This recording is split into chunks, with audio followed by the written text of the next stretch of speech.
Je, unahitaji taarifa kamili na uchambuzi wa ndani zaidi? Jiunge sasa katika grupu letu la WhatsApp kwa malipo nafuu kabisa. Utapata uchambuzi wa kila siku, mchana na jioni, update za dunia kwa haraka zaidi, fursa ya kumuuliza maswali Rahby papo hapo na kupata majibu ya haraka zaidi kutoka kwake. Usikose nafasi hii adhimu. Jiunge sasa na uwe mbele ya taarifa kuliko wengine. Tupigie kwa simu namba 0654467177 au tuandikie ujumbe ni unge na Rahby. Tutakuunga moja kwa moja. Ni kama vile kuna signal ya kurejea kwa vita. Ni swala la muda tu, nani atakaza mguu pale alipoweka ili warejee rasmi kwenye vita. Donald Trump baada ya tangazo lake la kusema kuwa sasa kuanzia leo asubuhi kwa East Africa, alisema asubuhi kwa saa za mashariki Afrika, it's not Africa, kwa Middle East, mashariki ya kati. Alisema asubuhi kwa mashariki ya kati ataanzisha mashambulizi makali kabisa kuelekea Irani, katika kile ambacho Irani itajaribu kujibu kuzuia meli za kimataifa zisipite. Yani alisema kuwa wanaanzisha operation maalum ya kusindikiza meli ambazo Trump anasema mbona hazihusiki na mgogoro wowote. Kwa nini Irani wanataka kuziingiza kwenye huu mgogoro? Kwa hiyo yeye anasema kuwa atatumia jeshi lake, na Irani atakapoingilia kati yatawapata ya kuwapata. Ndio hicho tunatakiwa tujadili sasa. Nini kinatokea? Tangazo la Trump haraka haraka limekwenda kustua oil price jump while stock futures inch up.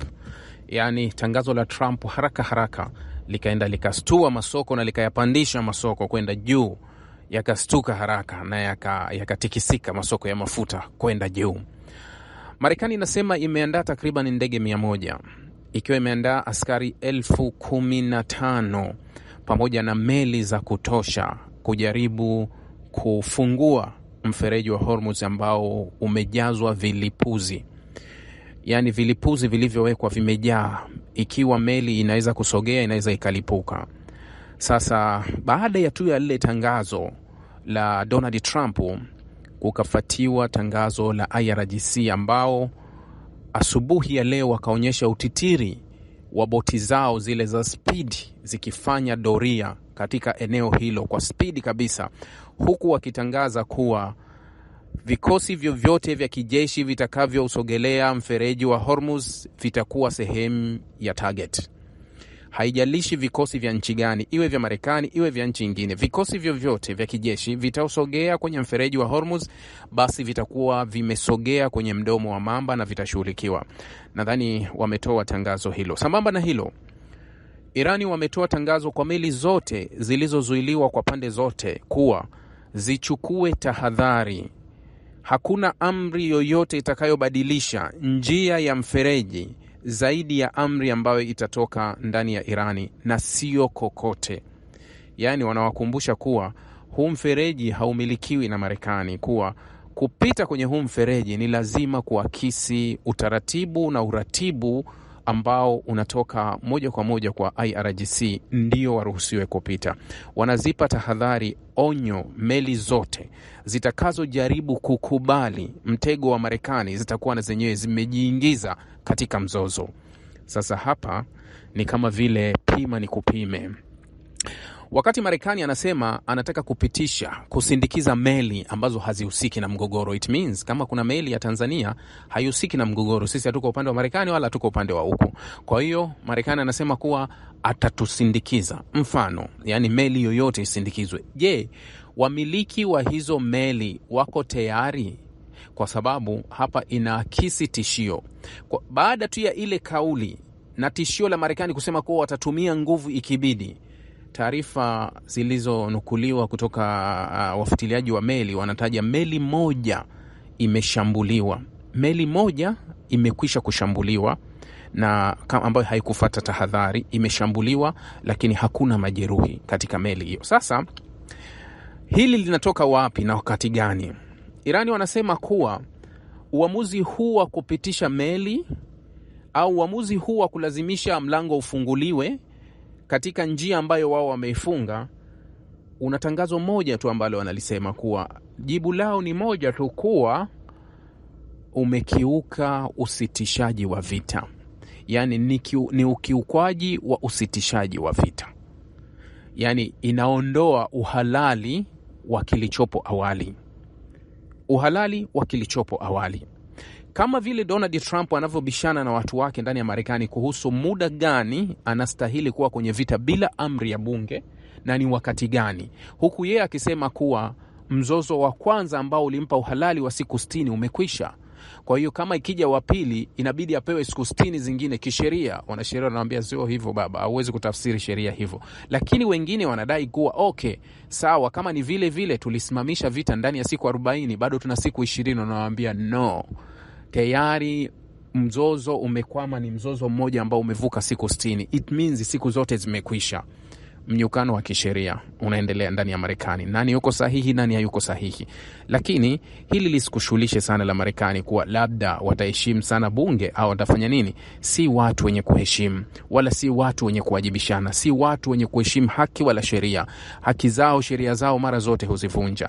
Kwa hiyo hili wala lisikushughulishe sana kuwa je, kinyume au hakijakubalika, kwa sababu hata kilichofanyika Venezuela kilikuwa hakijakubalika, lakini kilifanyika na kikapita na kikabarikiwa. Kwa hiyo hilo ni swala jingine kwenye mgogoro huu wa Marekani, unaweza kuachia wao. Sasa swala muhimu hapa ni kuwa je, nani atagusa nini? Unajua taswira ya hapa ni kuwa waya ziko uchi. Yani waya yenye moto iko uchi au iko wazi. Maana ukitia mkono imekwenda, ukiweka mguu imekwenda. Ndio jibu liko hivyo. Marekani yuko tayari kwa hili kwa hivi sasa? Je, Irani yuko tayari kwa hili kwa hivi sasa? Yes, watatupa majibu hapo baadaye kuwa nani yuko tayari na nani hayuko tayari. Irani ni kama mcheza karata, unaweza kusema, au ni kama wacheza bao au mcheza drafti. Unajua wenzako wakiwa wanacheza drafti, wewe ukiwa nje, njia zote unaziona. Yani unaona kila kitu, akisukuma kitu unajua yangepushi, hiyo yangekaa huku, ingemaliza kila kitu. Ukiwa nje unaona vizuri. Kwa hiyo unaona mpaka ushindi. Naweza nikasema kuwa Irani anatazama karata au anatazama drafti linalochezwa kati ya Marekani na Israeli. Analitazama kwa wazi kabisa. Kwa hiyo yuko nje, anatazama lile drafti linavyochezwa. Kwa hiyo anaziona kete zinavyosukumwa na zinavyowekwa. Na nani ataenda kingi, nani haendi, nani analiwa, nani anapigwa, nani anapigwa. Yani vizuri kabisa anawaona wanavyocheza, kwa sababu ya ombwe linaloendelea ndani ya hizo nchi zote mbili. Republican hawamuelewi tena Trump. Kadri siku zinavyokwenda wanazidi kupasuka. Hawamuelewi kabisa Trump, malengo ya vita, alipokwama hivi sasa au anapokwenda, au njia zipi anakwenda kutatua mzozo. Kwa sababu kuna wakati Republican kama wanahisi kuwa Donald Trump sasa ameamua kuchagua njia yake kama alivyoamua kuchagua Netanyahu, kuwa mwisho wa yote Netanyahu ameamua kuchagua maslahi yake. Yani ameamua kuchagua njia yake, sio njia ya taifa. Kwa hiyo kuna wakati Donald Trump anahakisi kwenye taswira hiyo kuwa hivi huyu yuko kweli kwa ajili ya nchi au yupo kwa ajili ya kujilinda yeye na maslahi yake. Kwa hiyo inavyoonekana sasa. Kwa sasa Donald Trump, kwa sababu amekwama kwenye mkwamo ambao unaakisi nadharia inayotoka nyuma, amekumbwa na mazonge mengi. Ndio maana unaweza kusema kuwa ni kama yuko kwenye dilema ambayo hajui aende arudi, aingie atoke, afanye nini vyovyote. Kila anachoshika hutaka kujaribu, nijaribu nisijaribu, au nifanye hiki nisifanye hiki. Yani kila anavyojaribu kutaka kufanya kuwa labda hili litatoa suluhu au hili halitotoa suluhu.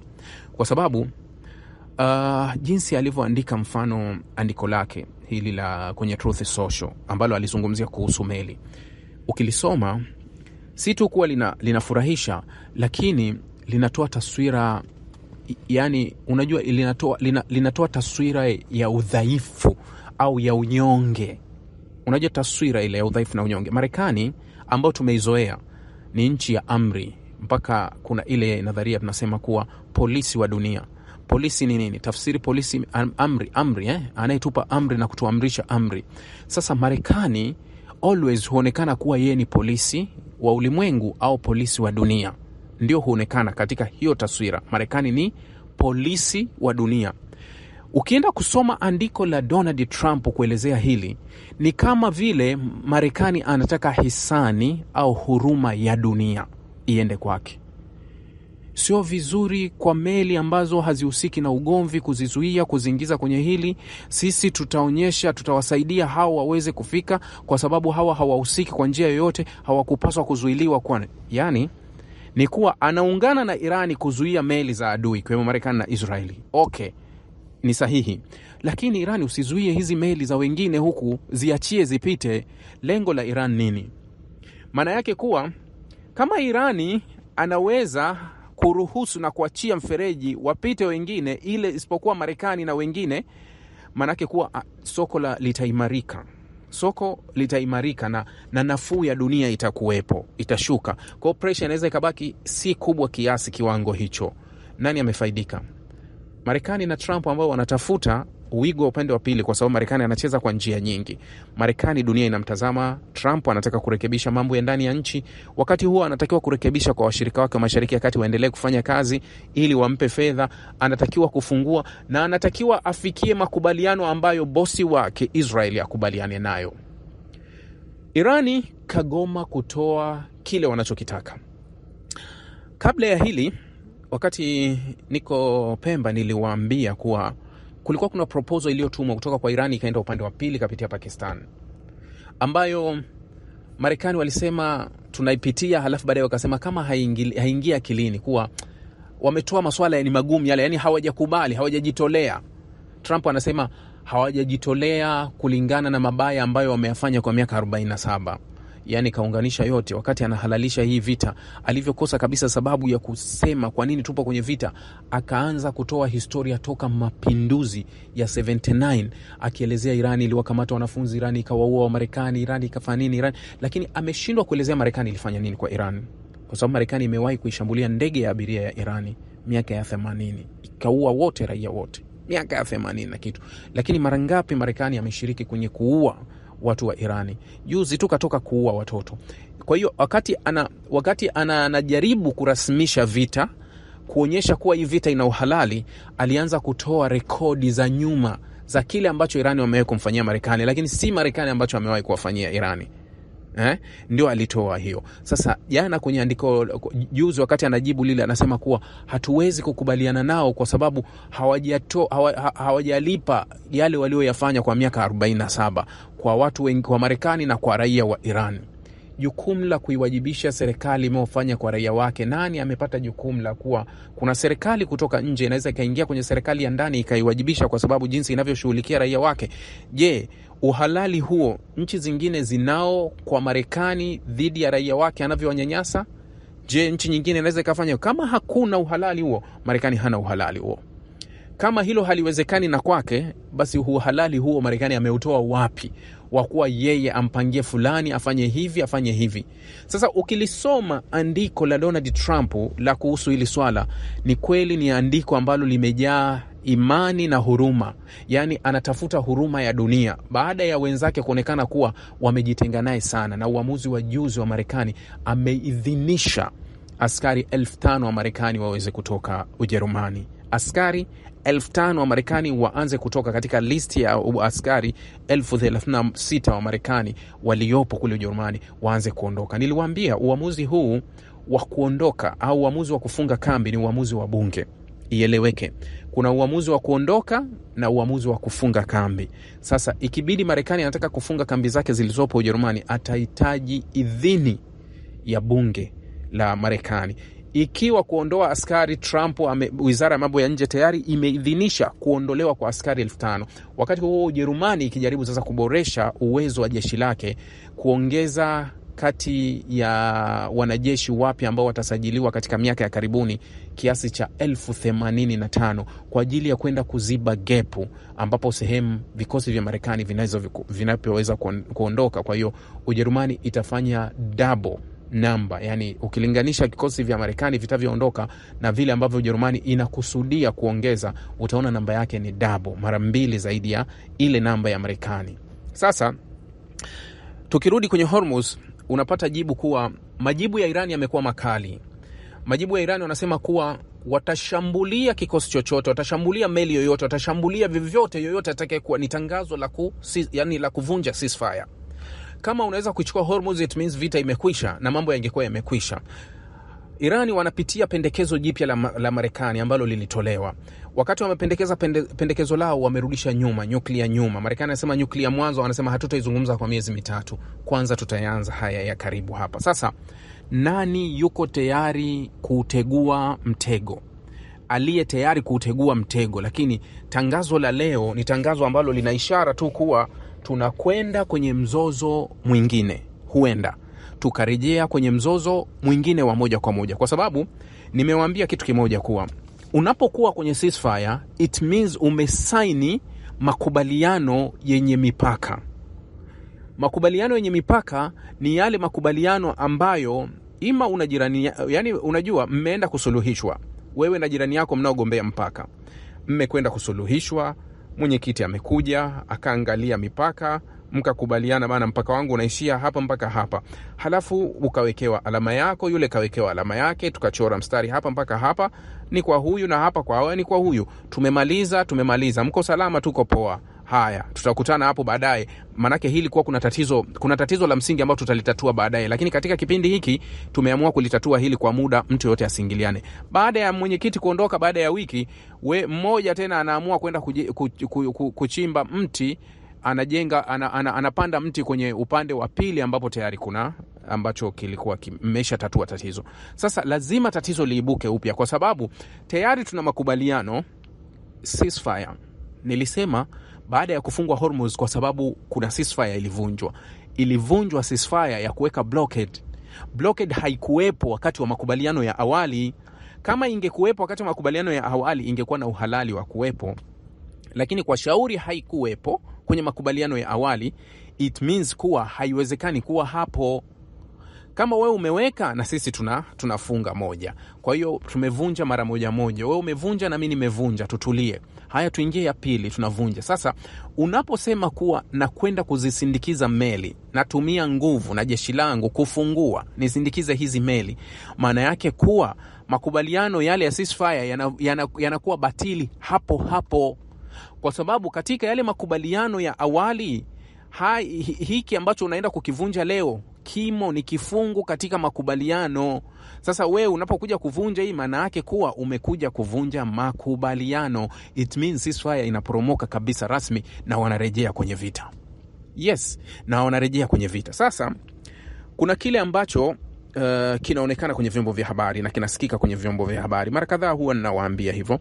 Kuna kile ambacho utakiona kwenye vyombo vya habari na kuna kile ambacho huwezi kukiona kwenye vyombo vya habari, au huwezi kukisikia, kwa sababu udhibiti wa vyombo vya habari upande wa pili wa magharibi wanajitahidi sana kudhibiti na kutaka kutuletea hadithi yao moja kwa moja. Ukisikia leo unaona kama kuwa yani Marekani atafanya hivyo, lakini Trump alivyo, hili linaweza likaisha na wala lisiendelee.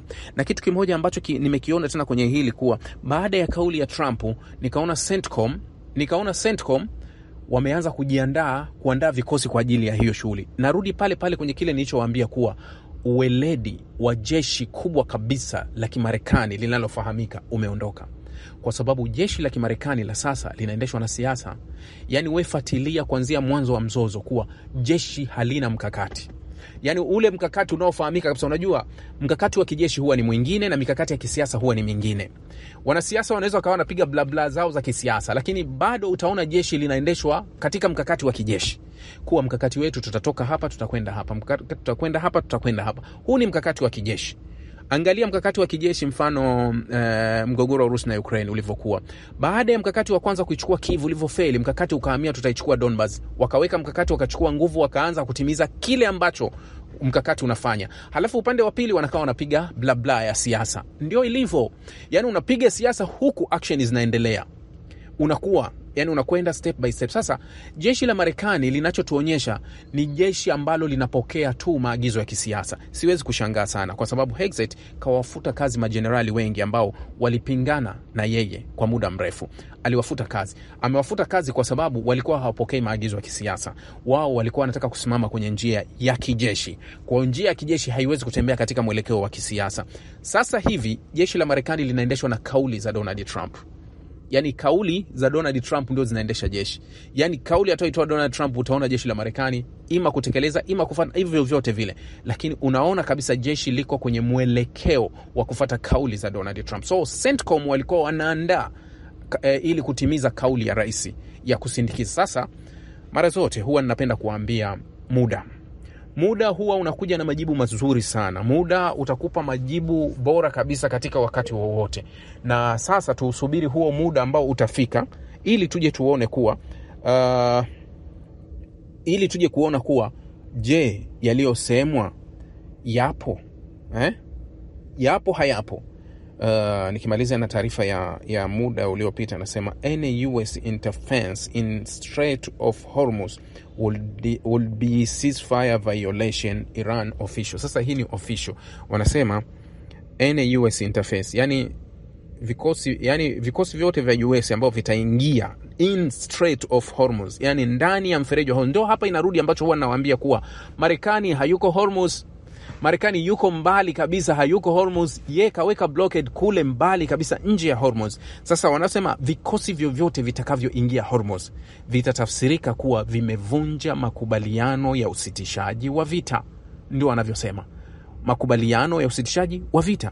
Tutapata majibu hapo baadaye. Muda utakapofika tutapata majibu halisi kabisa kuwa nini sasa kinakwenda kutokea.